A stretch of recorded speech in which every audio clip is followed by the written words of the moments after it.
E aí, pessoal, bem-vindos ao canal. Edu aqui. E no vídeo de hoje eu quero falar sobre como um trader deve pensar para ter lucro com consistência, para ter lucro a longo prazo. E nessa aula, eu fiz ela baseado principalmente no livro Trading in the Zone, do Mark Douglas. A versão em português é Trading, Atitude Mental do Trader de Sucesso, que é o melhor livro sobre mentalidade do trader que eu conheço. Então, se você tiver interesse, eu recomendo muito.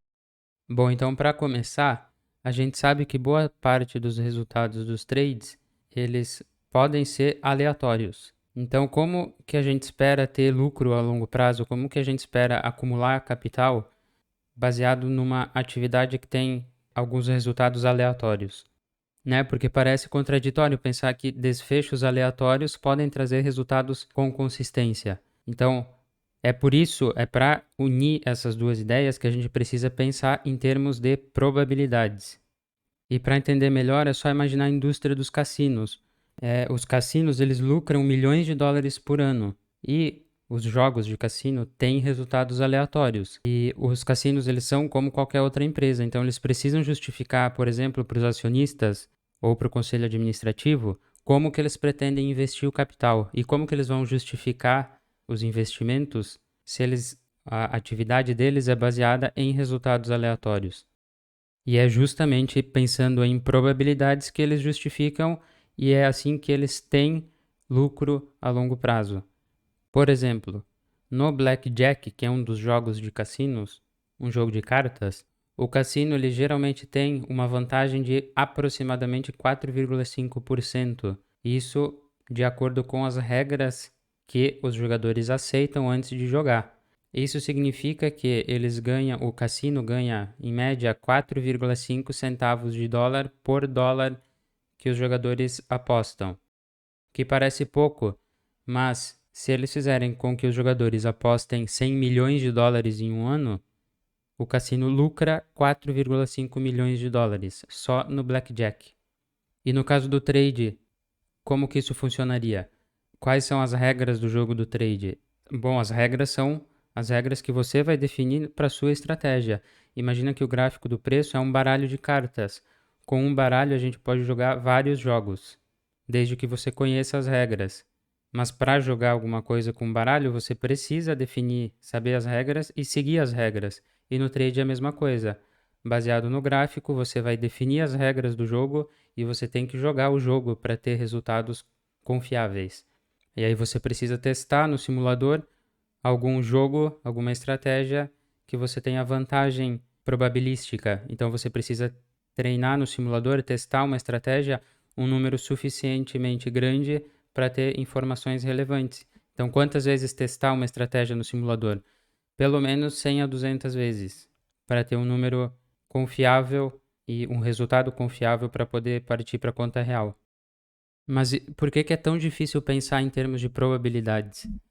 Primeiro, porque é natural, da natureza humana que a gente faça associações com tudo. Se a gente vê um resultado, a gente tende a associar para justificar esse resultado baseado em algo que tenha sido importante para a gente.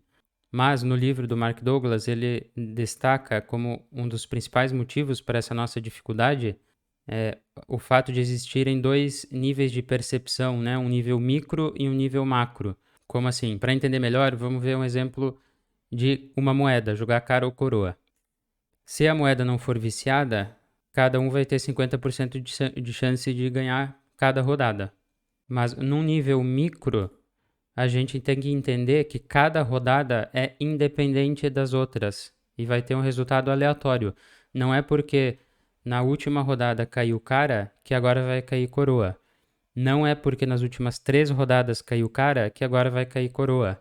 A gente faz essas associações e começa a se convencer de que porque já perdeu 3, 4 vezes seguidas, a próxima a gente vai acertar com certeza. Não é porque nas últimas 5 vezes caiu cara que a próxima vai cair coroa. A próxima rodada, o momento atual é sempre independente dos outros, é independente das anteriores e é independente das próximas. Então, mesmo que tenha caído 5, 6 vezes seguidas, cara, a próxima rodada continua tendo 50% de chance de cair cara ou coroa. Então a gente precisa ter, no nível micro, a gente precisa reconhecer essa aleatoriedade do resultado, que pode cair tanto um quanto outro. Agora, num nível macro, a gente tem que entender que ao longo do tempo, se a gente jogar um número de rodadas suficiente, o resultado tende a ficar muito próximo de 50% para cada um. Então, se a gente jogou 5 vezes cara ou coroa, talvez eu tenha perdido 4 vezes e ganhei só uma. Isso pode acontecer. Agora, se a gente jogar 1000 vezes, o resultado vai ficar muito próximo de 50% cada um. Uma questão aqui é a gente ter essa percepção e entender que se eu sei que a minha estratégia tem 50% de chance de acertar, eu posso ter perdido 4 vezes seguidas, mas eu tenho que continuar seguindo as regras porque eu acredito que ao longo do tempo as probabilidades são de que o resultado fique 50-50. Mais um exemplo do cassino, então. No caso da roleta, o cassino geralmente tem 2 a 5% de vantagem, dependendo do tipo da roleta, se tem um 0, se tem o 0 e o 00, enfim. Mas vamos aqui no exemplo, o cassino tem aproximadamente 52% de chance em cada rodada de ganhar.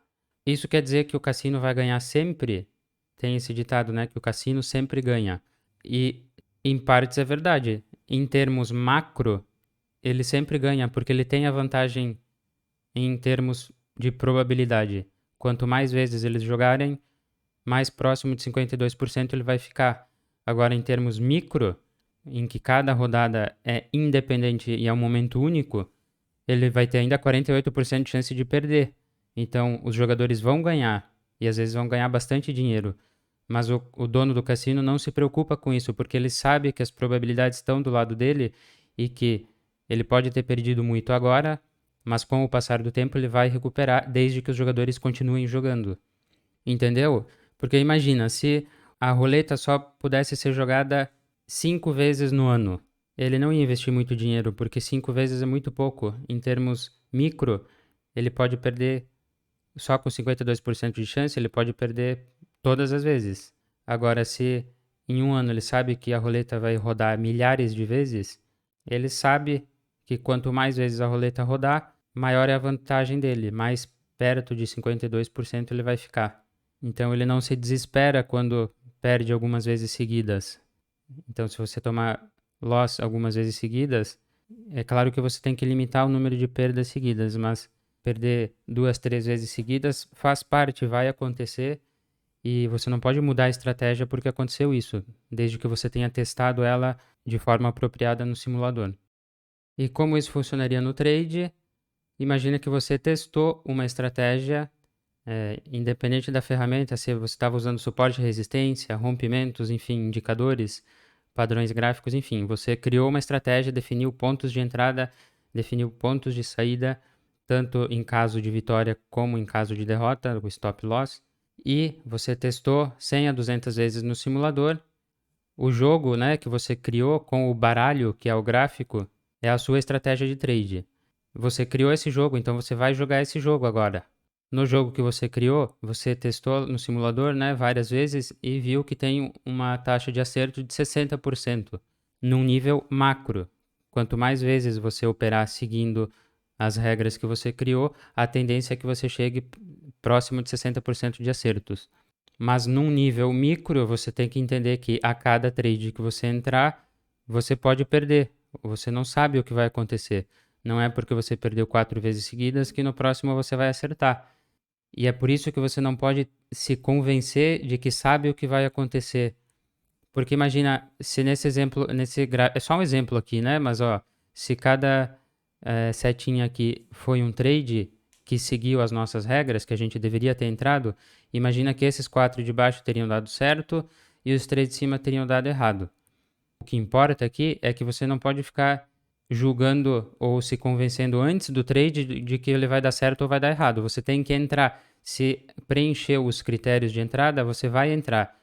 E aí, quando preencher os critérios de saída, você vai sair. Porque se você tivesse, ao invés de entrar em todos, se você tivesse entrado em todos, você teria acertado mais vezes do que perdeu. Agora, se você tivesse ficado pensando e se convencendo e criando associações na sua cabeça antes de entrar e começasse a escolher os trades e entrar só naqueles que você está convencido que vão dar certo, talvez você tivesse escolhido só os três de cima. E aí você teria perdido 100% das vezes. Enquanto se você tivesse seguido a estratégia, você teria pegado aqueles que você não estava tão convencido assim, porque você não acreditou no que você testou no simulador. E é por isso que você sempre precisa aceitar e definir o risco antes de entrar no trade. Porque as pessoas que entram sem definir risco, sem colocar stop loss ou entra e depois alarga o stop porque acha que vai dar certo, são as pessoas que antes de entrar já se convenceram que sabiam o que ia acontecer. Ah, dessa vez eu sei que eu vou ganhar porque eu já perdi tantas vezes seguidas, por exemplo, ou porque hoje eu estou num dia bom, com certeza eu vou ganhar o próximo. Se você entrou pensando nisso, você não está pensando em termos de probabilidades. Você está criando associações na cabeça para se convencer de algo que na verdade você não pode ter certeza. Então, para terminar, pessoal, quando se aceita a incerteza de cada posição e a singularidade de cada momento, termina a nossa frustração com o trading. Quando você entender que cada trade é um acontecimento único e que pode dar tanto certo quanto errado, mas que, no geral, se você seguir as regras do jogo que você criou, as probabilidades estão do seu lado, você fica tranquilo. E se você gostou dessa aula, deixa seu like. Se ainda não é inscrito, se inscreva no canal. Obrigado pela atenção e até a próxima.